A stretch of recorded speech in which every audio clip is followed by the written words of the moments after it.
Je dirais que c'est le monument des foyers ruraux de France. C'est le deuxième qui a été créé ici.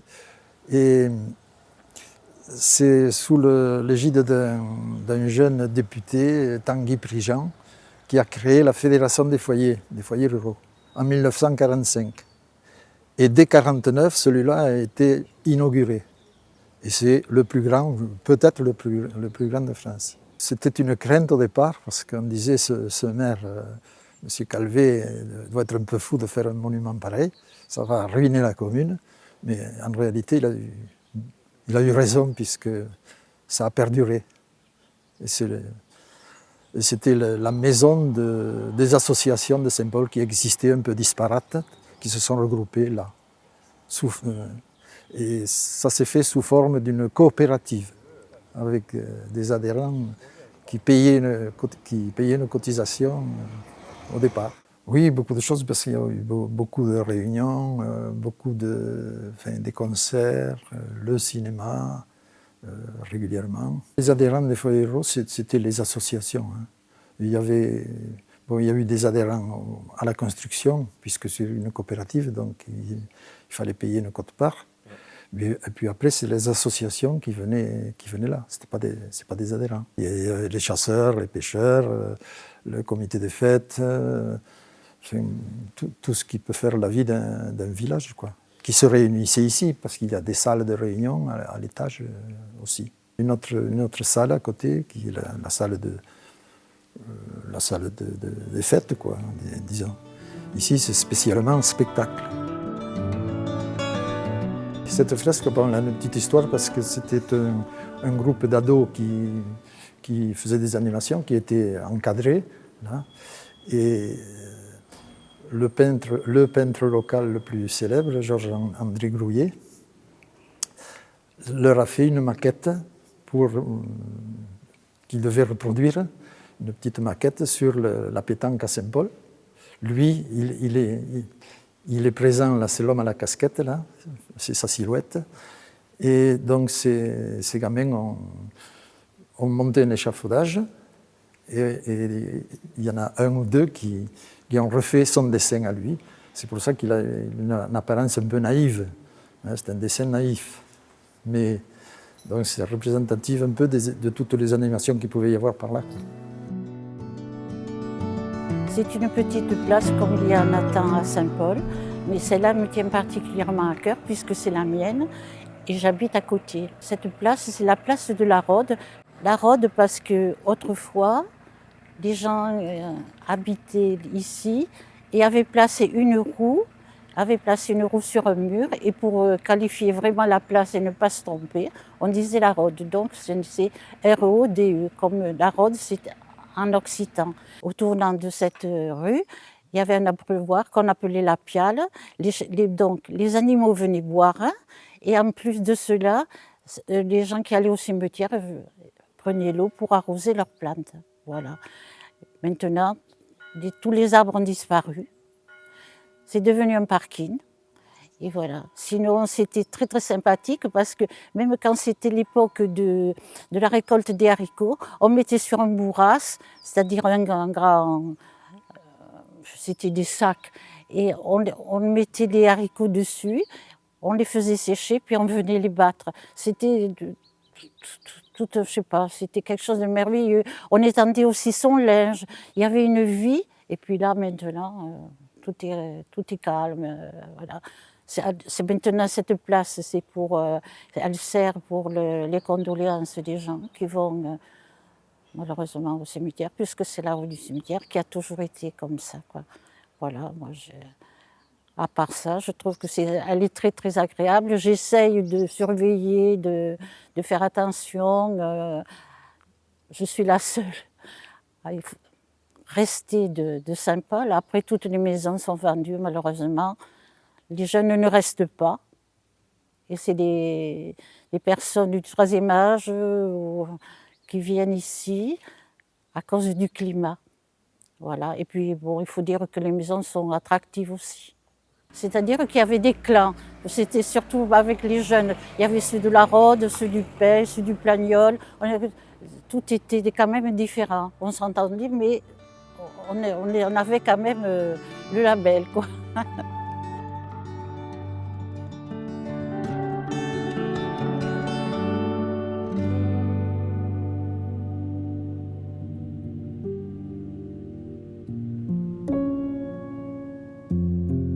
C'est le monument aux morts, donc c'est traditionnel dans toutes les cérémonies du 14 juillet, du 11 novembre ou d'autres qui se passent là, c'est sûr. Derrière le monument aux morts, à l'époque, en 1880, il y avait un marché couvert, des halles, en gros, qui était en tôle, je me rappelle bien, c'était dans ma tendre enfance, en gros. Il y a aussi les bancs qui sont mis là, c'est un peu, comme on dit, les sénateurs qu'on parle dans tous les villages, les personnes un peu plus âgées qui ont le temps, qui viennent ici discuter, surtout quand il fait bon et tout, qui sont un peu à l'ombre avec les platanes qu'il y a aussi, parce qu'il y a une belle rangée de platanes là. Voilà, donc c'est vrai que c'est la centralité du village, cette place-là, hein, qui s'appelle la place de la République. Et en occitan, c'est le plagnol. À l'époque, le patois qui parlait, c'était de l'occitan. On n'a jamais parlé ici le catalan, sur les places et dans les rues à l'époque, puisqu'il y avait plus de monde déjà dans le village et les gens sortaient davantage. Maintenant, on voit beaucoup moins de gens qui sortent. C'est malheureux, mais c'est comme ça. Alors, comme aussi à l'époque dans les rues, les gens devant leur maison, à 2 ou 3 personnes, ils sortaient la chaise et ils s'asseyaient là, prendre le frais, comme on dit, prendre le frais à la bonne saison, quoi. Voilà, et on discute, on refait le monde, voilà, tout simplement. Et ça se perd de plus en plus. C'est malheureux, mais les gens sortent beaucoup moins. La rue Arago était un commerce pratiquement à toutes les maisons dans cette rue. Et ça donnait là-dessus. Donc il y avait 2 autres cafés là aussi, je crois. Il y en a un encore qui reste. C'était vraiment le corps de vie du village, quoi. Ça c'est sûr. Avant que, bon, il y a eu le foyer aussi, mais avant le foyer, le marché était là. La preuve, toute la vie se passait beaucoup ici, quoi. Et avec cette rue qui était vachement commerçante, quoi. C'est l'industrie qui est tombée et tous les commerces ont fermé parce que c'était plus rentable. Et voilà, donc c'est dans les années 80 ou même un peu avant, je pense, 70-80, on va dire. Ça a périclité. Et là, il reste même plus le dernier boulanger qui était en face de la mairie. Donc il reste la mairie et le dernier boulanger vient de fermer actuellement. Donc il n'y a plus un commerce dans la rue. C'est ça, c'est dommage. Surtout en ayant connu l'animation qu'il y avait dans le village, quoi. Il y avait quand même 5 cafés, 5 boucheries, 4 boulangeries, je crois, à l'époque. Bon, la population on est arrivé jusqu'à 2600 habitants à Saint-Paul. Donc c'est plus pareil que là, on n'est que 1740. Donc automatiquement, il y a une différence. Elle se ressent quelque part, hein. Cette rue-là, alors c'est la départementale qui amène aux gorges de Galamus. Donc il passe à peu près 40 000 véhicules sur les 2 mois d'été, là. Je suis le premier adjoint actuellement de la municipalité. Donc on a de la bonne volonté, mais on essaie d'avancer. Mais bon, les projets sont toujours très longs. Alors, on nous met souvent des bâtons dans les roues, on nous retarde voilà, donc, mais bon, il faut. Moi, je suis du village, j'aime mon village, j'essaie de faire quelque chose pour mon village, voilà, tout simplement. Une première découverte, effectivement, en venant dans cette rue, pour venir à la mairie, je me dis, mais il y a un petit boulanger là, et ça a l'air super sympa, quoi. On le voyait travailler, et moi, ça m'a touchée de voir cette petite boulangerie dans cette petite rue. Et je me suis dit, mais comment les gens peuvent connaître cette petite boulangerie? J'ai quitté ma profession personnelle par amour pour mon mari, pour le suivre dans son périple de boulanger-pâtissier, qu'il était de père en fils. Ben, c'est dommage, c'est triste. Parce que c'est un lieu de rencontre, la boulangerie. Les gens y viennent tous les jours, ils se rencontrent, ils discutent. C'est un passage qui est intéressant pour tous les gens. Et puis, le pain, c'est quand même la base de l'alimentation. Donc, hélas, les grandes surfaces ont pris le marché et c'est dommage, quoi. Il n'y a plus la qualité qu'il y avait et puis le contact, quoi.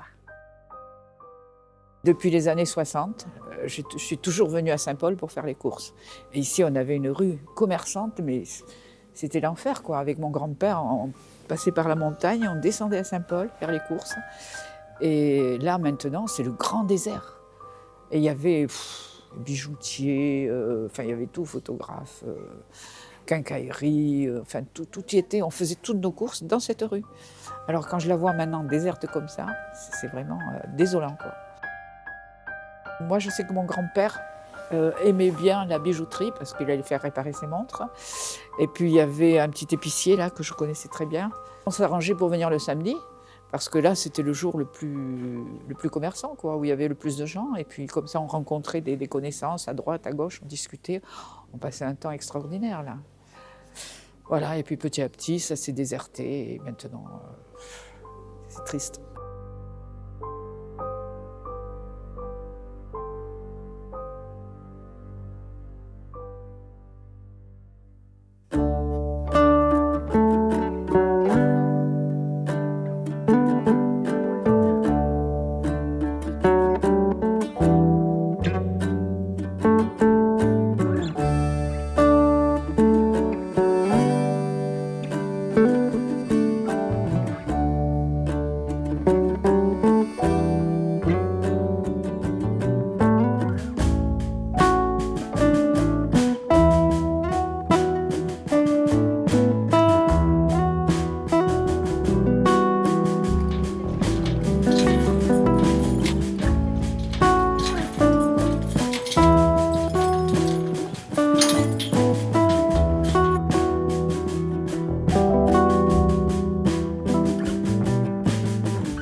Oui, c'est le chapitre qui était une ancienne abbaye bénédictine et elle a été rattachée à l'évêché d'Alette dans les années 1600 à peu près.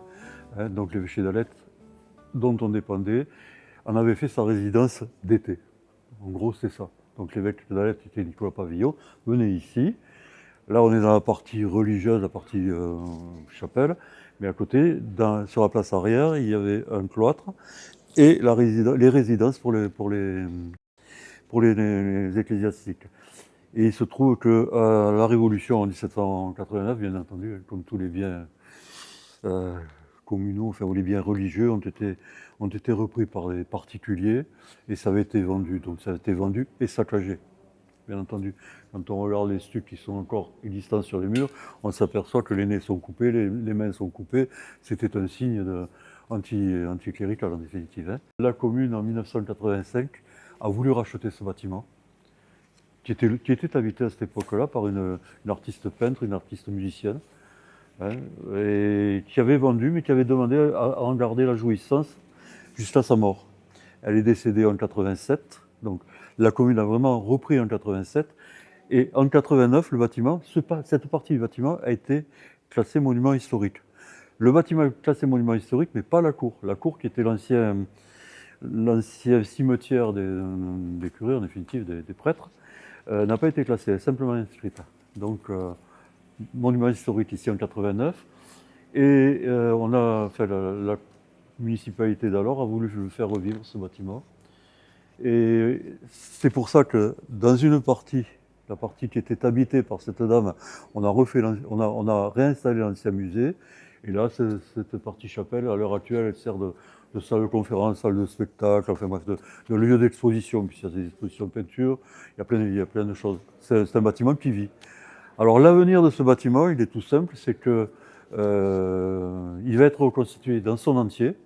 C'est-à-dire que là, il n'y en a qu'une partie, ça va jusqu'au bout, là, ça fait trentaine de mètres, je ne me rappelle plus le métrage, mais il va être reconstitué dans son entier, on va retrouver la chapelle telle qu'elle était avant. On ne la verra pas, hein, nous. Il n'y a aucun problème. Mais c'est la deuxième phase de travaux. La première phase de travaux, ça a été de consolider les bases du bâtiment. C'est-à-dire qu'ils sont allés consolider en creusant en profondeur. Et là, tout ça va être détruit. C'est-à-dire qu'on va retrouver le volume de la chapelle. Et je crois que la troisième partie, ce sera de réinstaller les décors. L'église qui est à l'intérieur du village, c'est l'église Saint-Pierre-Saint-Paul, qui était à l'intérieur des anciens remparts. Le chapitre était à l'extérieur. Et il y avait apparemment, la légende le dit, ou l'histoire le dit toujours, il y avait un souterrain qui amenait les prêtres d'ici, qui les amenait jusqu'à l'église là-haut. Effectivement, il y a des souterrains qui existent. Et c'est vrai, c'est pas vrai, on avait bien dit aussi qu'il y avait un souterrain qui permettait au clergé de s'évader par les gorges de l'Alamus, mais tout ça, bon, où est la part de légende, où est la part d'histoire et la part de vérité. Mais disons que le seul lien, c'est un lien décoratif en définitive, c'est que Sabatier, qui avait fait les stucs qui sont ici, en a fait à l'intérieur de l'église aussi. Dans une époque ancienne et assez récente, la messe était un lieu de rencontre et toutes les messes se faisaient à l'église. De toute façon, ici, il n'a plus eu cette partie religieuse depuis 1789, donc c'était tout à l'église. Donc oui, la messe a toujours été un lieu de rencontre. Bon, maintenant, il y a une désaffection parce que c'est comme ça. Malheureusement, c'est dans tous les villages, dans toutes les villes. On est moins accro de la religion, où on a notre propre religion. Et maintenant, on voit du monde, c'est malheureux à dire, mais on voit du monde dans les églises quand il y a des enterrements, des mariages, enfin des cérémonies. Mais c'est vrai que pour la messe hebdomadaire, elle est pas. Il y a du monde, mais elle n'est pas fréquentée comme ça l'était à l'époque. Voilà. Personnellement, j'aurais gardé le côté religieux ici, le côté musée et art et tradition populaire de ce côté. Bon, nous, on ne s'occupe que d'une association qui gère un petit peu, enfin, qui s'intéresse au patrimoine. On n'a pas pouvoir en la matière, mais c'est vrai que ça aurait été bien que ça soit comme ça. Bon, je sais que le musée sera replacé ailleurs, c'est sûr, mais c'est vrai que l'alliance entre les deux, c'était formidable, parce que quand on vient dans ce lieu, on est obligé de passer là-bas, ou si on va là-bas, on est obligé de passer ici. Donc ça, c'était intéressant. Il faut dire une chose aussi, c'est qu'à l'époque, quand on avait repris le chapitre en 1989 ou 87, ça n'avait pas été bien accepté par les Saint-Paulais. Et ça, je m'en souviens, parce que les Saint-Paulais avaient dit, bon, c'est vrai que les finances étaient un petit peu malades, et c'était dommage d'aller reconsacrer des finances dans un bâtiment comme celui-ci. Et petit à petit, et ça, c'est ce qui fait plaisir, c'est que les Saint-Paulais le sont réappropriés. Mais en fait, ils ont mis longtemps avant que. Peut-être que l'installation du musée y a fait pour quelque chose, puis peut-être que nous aussi, on y a fait quelque chose aussi, puisque de temps en temps, il nous arrive de faire des visites guidées dans ce lieu. Et c'est vrai que, bon, quand on a créé l'association il y a 10 ans, ce que je disais tout à l'heure, il y a des personnes qui n'étaient jamais rentrées dans le chapitre. Il a fallu qu'on fasse des journées patrimoine ici pour que les gens rentrent à nouveau. Donc on leur a permis de visiter, de leur raconter l'histoire du bâtiment. Mais on sent que maintenant, les Saint-Paulais l'ont bien accepté. Ouais. Ça a mis quelques années quand même. Mais en fait, c'est bien. C'est bien parce que ça fait partie vraiment du patrimoine local et on ne peut pas éluder ce bâtiment-là et le dissocier de toute l'histoire du village.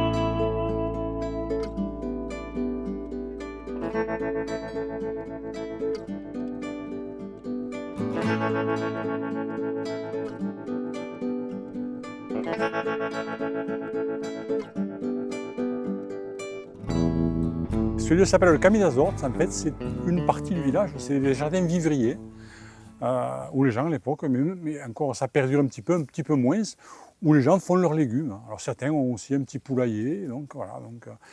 Et nous on essaye de faire revivre ce lieu. Si des gens aiment jardiner, donc les gens ne les louent pas les jardins, ils les prêtent à la limite pour pas que ça devienne des friches. Voilà comment ça se passe ici. Souvent la parcelle est accolée à une maison. Donc quand vous achetez souvent une maison dans le village, sans le savoir, vous ne faites pas attention, mais vous héritez d'un petit jardin. Alors, ce n'est pas des gros jardins, ils font entre 150 et 100 mètres carrés, ce n'est pas des gros trucs, mais bon, vous avez un petit lopin de terre. C'est des jardins qui sont apparus avec le canal, donc après la Révolution, au début de la Révolution, et enfin, c'était leur subsistance, hein, donc ils sortaient leurs légumes, leurs poulaillers, ils avaient des clapiers, avec des lapins, donc c'était leur garde-manger, on va dire. C'est le canal Rapidel. C'est un canal au départ qui a été fait par un certain M. Rapidel, qui alimentait des tanneries, des tourneries de bois, donc c'était la force motrice en fait. Et petit à petit, il s'est perdu un petit peu ce canal, et les gens ont essayé de le récupérer, enfin, c'était très très compliqué, et encore l'histoire perdure, où par exemple les gens du canal Rapidel ne payent pas le droit à l'eau, une taxe, hein, parce qu'il était dit que ce fameux Rapidel avait dit, écoutez, moi je vous donne le canal, ça n'était débarrassé à la mairie, mais je veux que les ayants droit aient l'accès libre à l'eau. Alors, quand on lit les textes, c'est très ambigu, il y a deux lectures et personne n'est d'accord, mais on ne paye toujours pas d'eau. Ça alimentait donc les usines, enfin les tourneries, les tanneries, mais donc comme il s'est fait des jardins tout le long de ce canal, donc pas a fortiori, donc ils ont utilisé ce canal. Et après, quand les tanneries ont fermé et les tourneries de bois, donc où l'électricité est arrivée, donc ils n'avaient plus besoin de cette force motrice, ben, c'est resté comme ça. Donc c'est la mairie donc, qui a toujours à charge ce canal. La préfecture nous autorise l'eau 2 fois par semaine. Ouais. Alors nous, on a choisi par exemple le jeudi et le dimanche, mais de 6h du matin à 10h et ensuite de 17h à 21h, un truc comme ça. Enfin, voilà. Mais on a la chance d'être alimenté par une résurgence qui s'appelle la Tirounère, qui a un flux assez constant. Donc quand en bas, Rivesaltes, ils n'ont pas d'eau, Estagel, Casse-de-Pène, qu'on voit les rivières à sec, tout le monde ne comprenait pas comment à Saint-Paul on a de l'eau. Mais en fait, l'eau s'arrête au barrage de Caramani. Et c'est le barrage de Caramani qui gère les lâchers. Mais nous, l'eau, elle a baissé. Hein. De toute façon, elle baisse, on le voit, on a des repères. Mais on a de l'eau quand même. Oui, dans le jardin, je suis en vacances. Toute l'année, je suis en vacances. Quartier du Petch. En vrai, il y a quelques maisons là-haut. Et c'est un quartier un peu oublié du village. Parce que pour y aller, soit c'est à pied par les escaliers, et vous verrez là-bas, pour monter en voiture, c'est un peu compliqué. Donc il y a quelques gens qui habitent là-haut, donc c'est le Petch, c'est un quartier emblématique du village. Personne n'y va, hein, jamais personne, à part ceux qui habitent, personne n'y va. Alors le fait de décorer un peu cet escalier, de le fleurir, donc les gens ont envie de prendre, donc de plus en plus les gens sont en train de prendre, dans cette direction. Donc l'idée c'est de le décorer avec des fleurs. Là par exemple il y a les parapluies pour Octobre Rose, et chaque fois. Alors on a décoré aussi avec des pots de fleurs, alors à thème, là il y a Octobre Rose, là bientôt il y aura Halloween, il y aura Movember, il y aura Noël, il y aura Saint-Valentin, voilà. Donc on met des pots comme ça pour décorer un petit peu la rue. Mais d'ailleurs en haut il y a une galerie d'art, Mich, qui est un photographe et sculpteur, il y a une petite galerie d'art, donc il ne voit pas beaucoup de monde, là de plus en plus il y en a moins parce qu'il faut y aller quoi, au Petch là-haut.